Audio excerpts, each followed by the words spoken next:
All right, folks, hello and welcome back to Online English Class. Hope you guys are doing well today. Today we're going to be working through OTN 5, looking specifically at an analysis of how Edmund, Goneril, and Reagan's character arcs resolve in the final act, all right, which is obviously the role of the final act in the play, to resolve the character arcs. And we're going to look, again, at Edmund, Goneril, and Reagan's resolutions today. Before we do that, let's quickly run through our top of the week announcements, okay?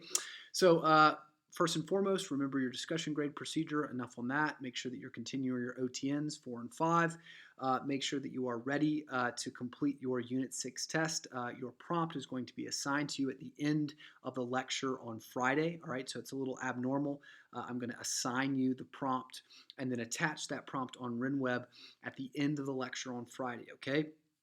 So by the end of the day on Friday at 3 p.m., you should send me in your email indicating that you've completed OTNs 1 through 5. All right, so I'll add that to the grade book.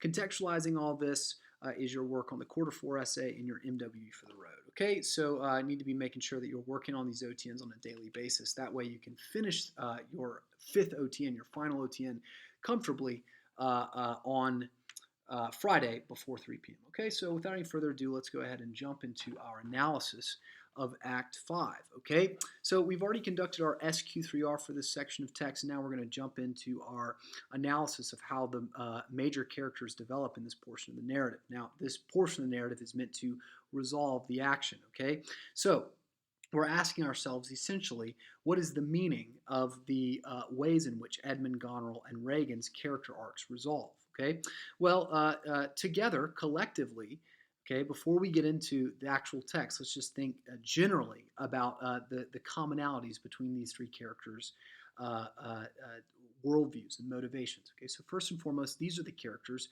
who view the world as a place where they can do as they will.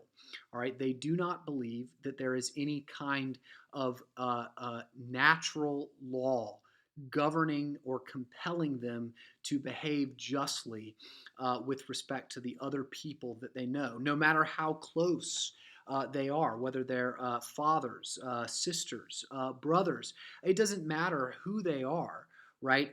Ultimately, Edmund, Goneril, and Reagan believe that they live in a world, whether they consciously have constructed this worldview and meditated on it, as Edmund has, or simply follow it because it is what it is expedient to them, or simply just what they think.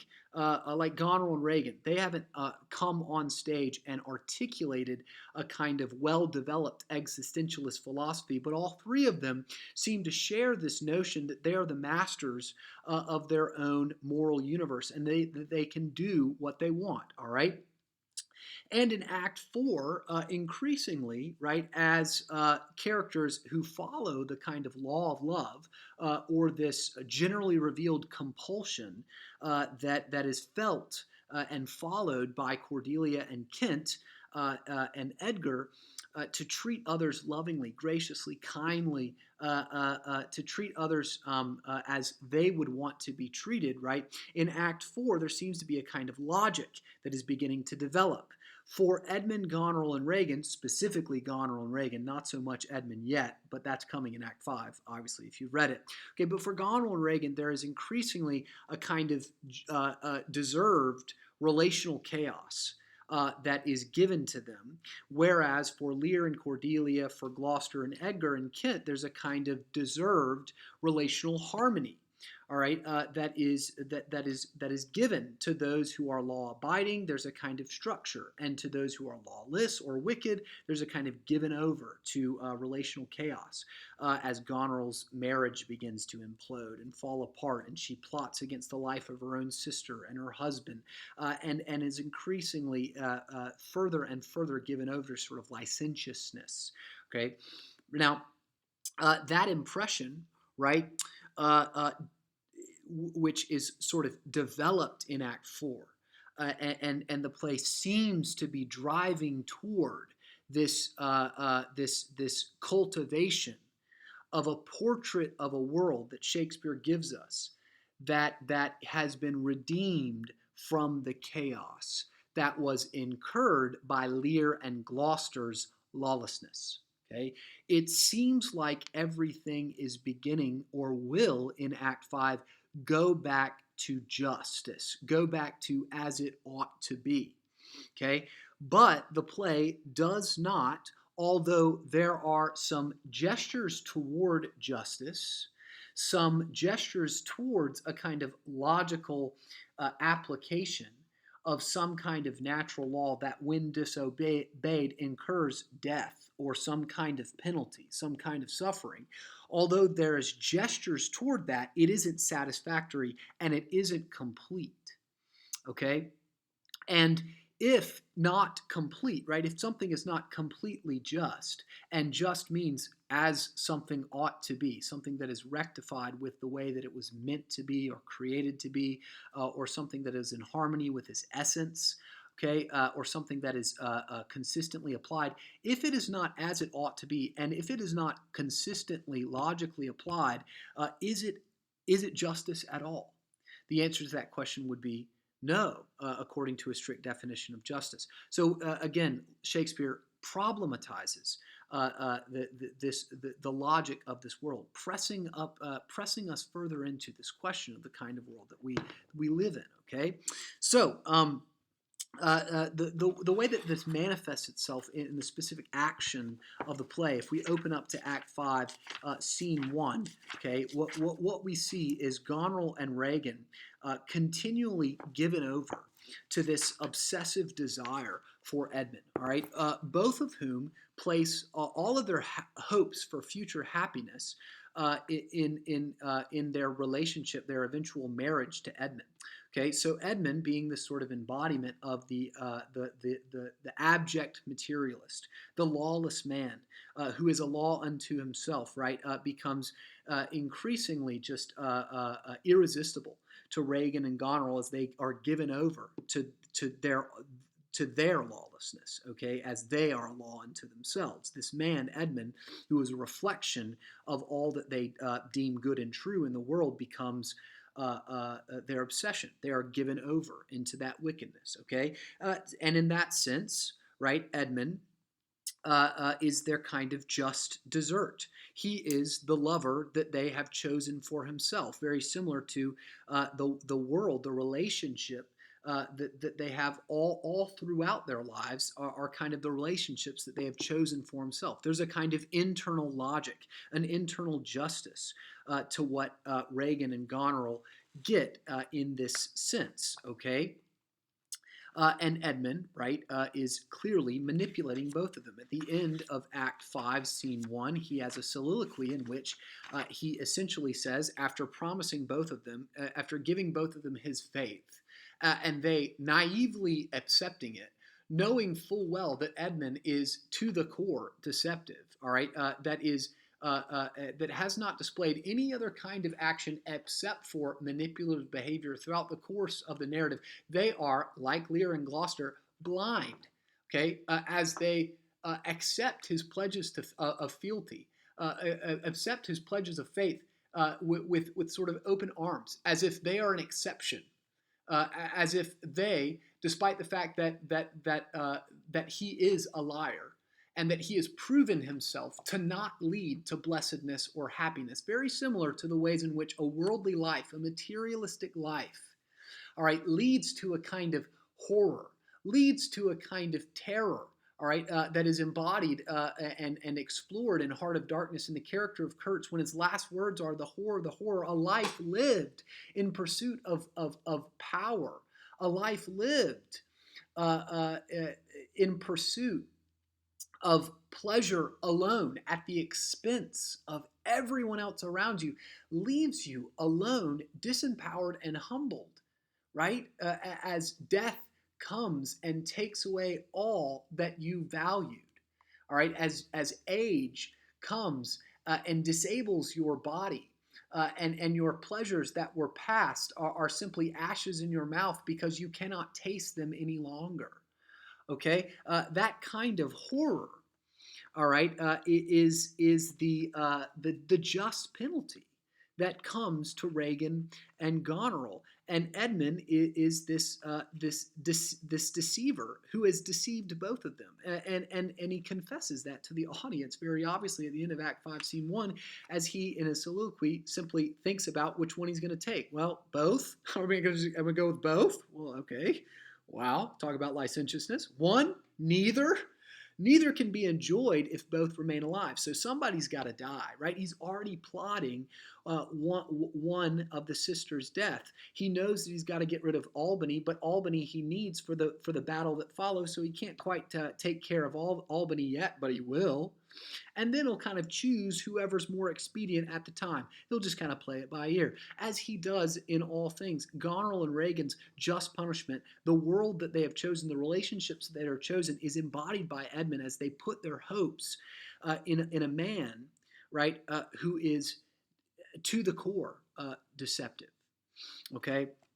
Again, this is a reflection of things essentially as they ought to be, right? They're getting the world that they have chosen.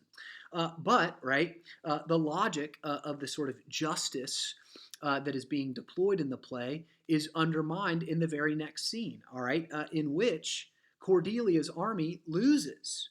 All right, if anything would make sense according to the quote unquote natural laws, all right, that should be governing the destinies, the lives of these individuals, if indeed there is some kind of natural law that instills human life with intrinsic value and implies whenever a person or a community or a nation denies those individuals that intrinsic value, that there is a kind of punishment, and it might come long term, but it comes eventually.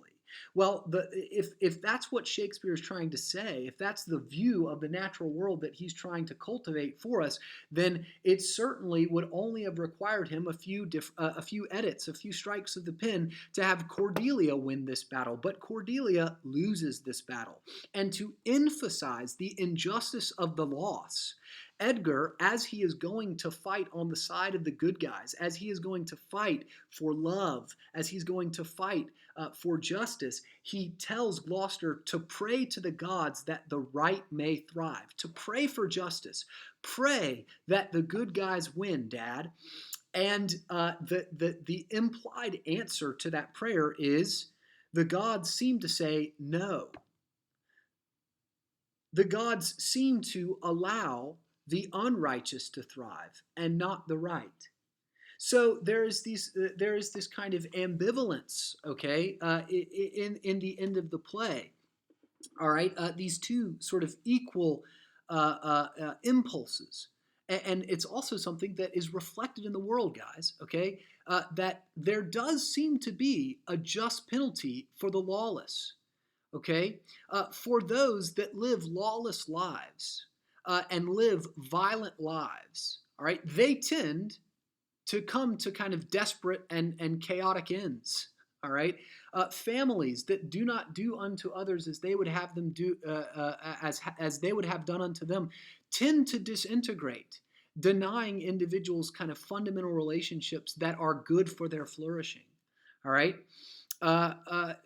communities that are that pursue wickedness and are exploitive, they tend to come to violent ends. Nations that do this tend to come to violent ends, but they do not do so always, unequivocally, and also without other people who are not engaging in that wickedness to the extent that the lawless are, at least. Those individuals, which we could label innocent, but are probably not, realistically speaking, innocent, those individuals still suffer. Hence the fact that this battle was fought by soldiers.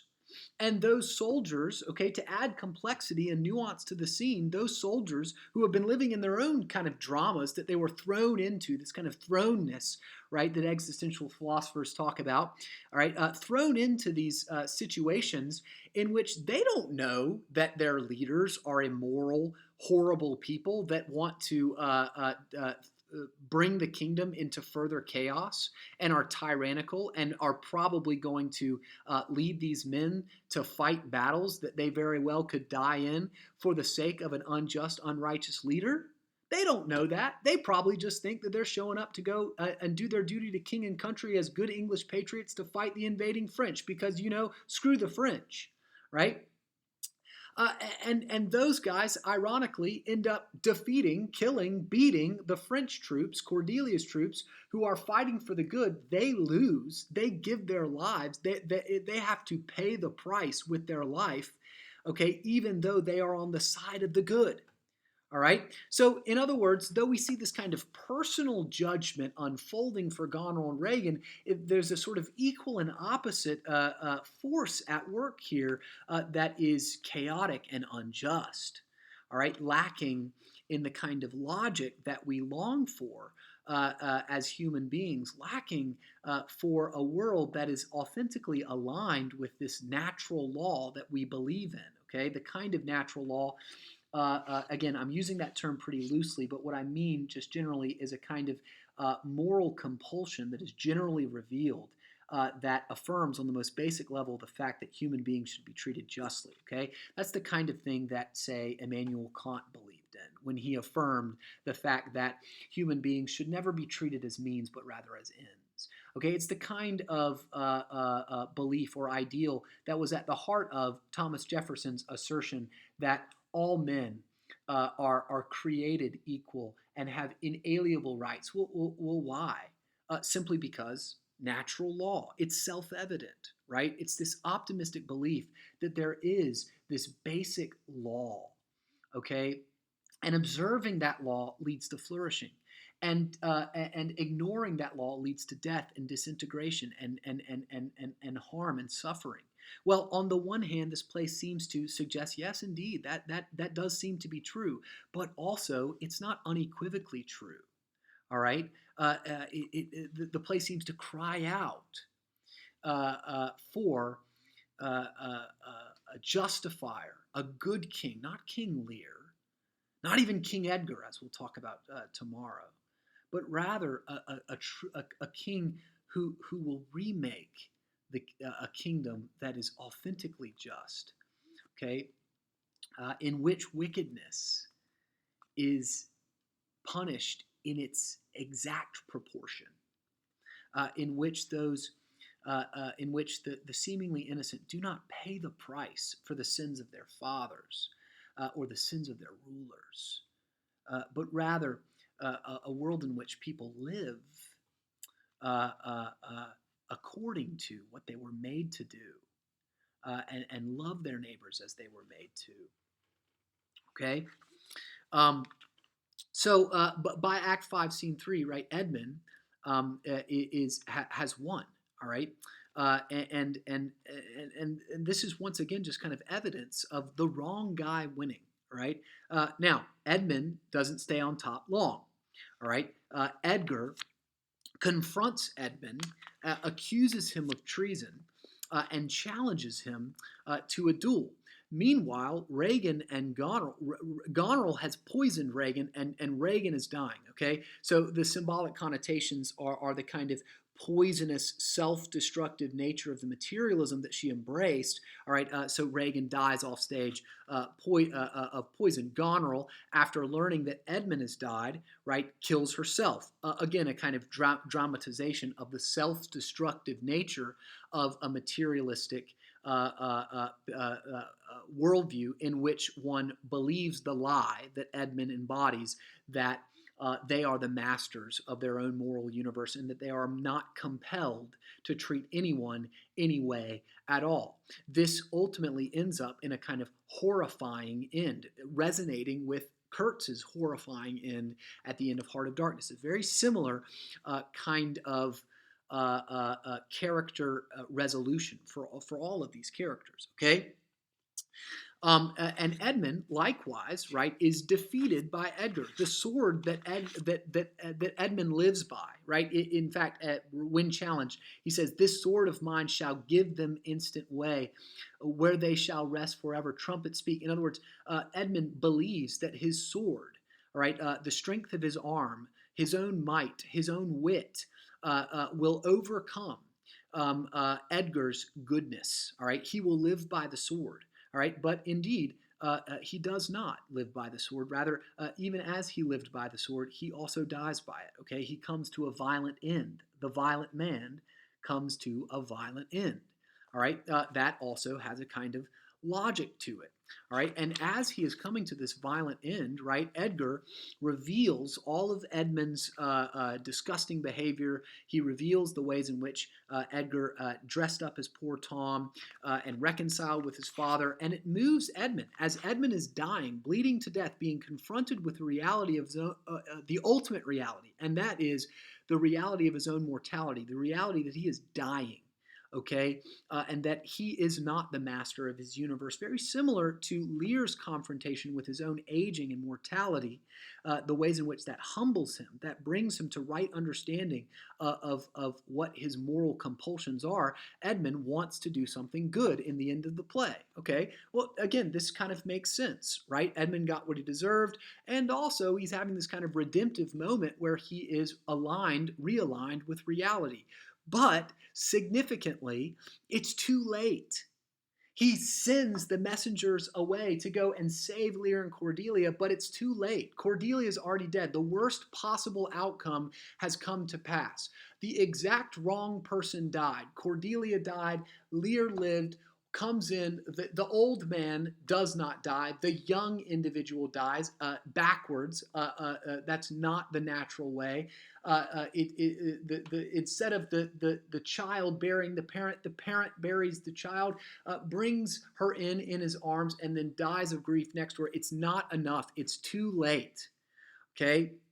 So once again, the kind of justice of Edmund's end is also pushed against, kind of dialectically, okay, by the injustice of the fact that his one good action didn't come to good. All right, it didn't lead to life and flourishing, but rather simply illuminated the extent to which, all right, the kingdom has descended into a kind of chaos and injustice in which it is not as it ought to be. Okay? Edmund, when confronted with the horrors of his own life, the horrors of a life lived purely for power, when one comes to the end of that life, and one is lacking in love, lacking in respect, all right, which again are natural human impulses as well that come against, all right, these impulses for power, for individualism, for self-reliance, the will to pleasure at the expense of others, the will to exploit, the will toward cruelty, right? The complexity of the human heart is evident here in Edmund's dying wish as he begins to recognize the horror of his life, all right? But it doesn't come to the end that it should, okay? So in all these ways, all right, the general impression of Goneril and Regan and Edmund's character arcs, the resolution, okay, seems to point to the general wisdom, all right, or the general proverbial wisdom or the general principle that is evident in our world that those who live violently, who reject the self-evident, generally revealed moral compulsions that they have been created to fulfill, that those kinds of people typically come to violent and desperate ends. And this is true, all right, or this is evident, perhaps is the much better term. It's evident on the individual level, the familial level, and the communal level, and even on the national level. Okay, so you can see that kind of pattern followed as people are given over to the wickedness that they choose in a kind of a reciprocal relationship to the extent to which they choose that wickedness, right? But that general wisdom is imperfectly applied. That law, if it is indeed or can be called a law, is not justly applied, which returns us to Shakespeare's more well-developed notions about the nature of a broken world, right? A world that was instituted with certain kinds of moral order, right, that compelled the creature, the only creature on the face of that earth who was capable of moral reasoning, which compelled that human being to treat the other, to treat the outsider, to treat their neighbor as if they were valuable, to treat them as if they had inalienable value. Okay, testimony to that bone deep knowledge is writ large throughout the history of mankind. But, all right, but our betrayal, our turning away from that, broke the world and also broke, Shakespeare seems to suggest, broke the justice system by which that world is supposed to be governed. And the tragedy of King Lear is not just that a bunch of people die and it's a bummer and it's sad, it's that the characters that live in King Lear's world desire, like you and me desire, justice. They have been created to long for justness, the way the world ought to be. But that justice, right, even as Edgar tells Gloucester, pray that the right may prevail, that justice is yet to come in its fullness. And indeed, for characters such as Edgar and Cordelia and Lear and Gloucester, okay, who find themselves by the end of the play hoping for that justice, right, are praying to the wrong gods for it. Rather, we, like Edmund and Goneril and Regan and Albany, okay, we, like all the characters in the end, have fallen short of obedience to those self-evident moral compulsions. We have followed them half-heartedly, and as such, we get the world that we have chosen. One that offers a kind of tantalizing hope for justice,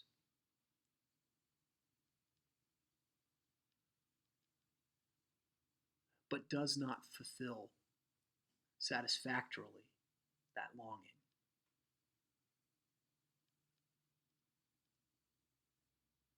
The play seems to cry out for the perfect judge, the perfect king, the perfect kingdom that will remake the world as it ought to be. And the desperation of living outside of that kingdom.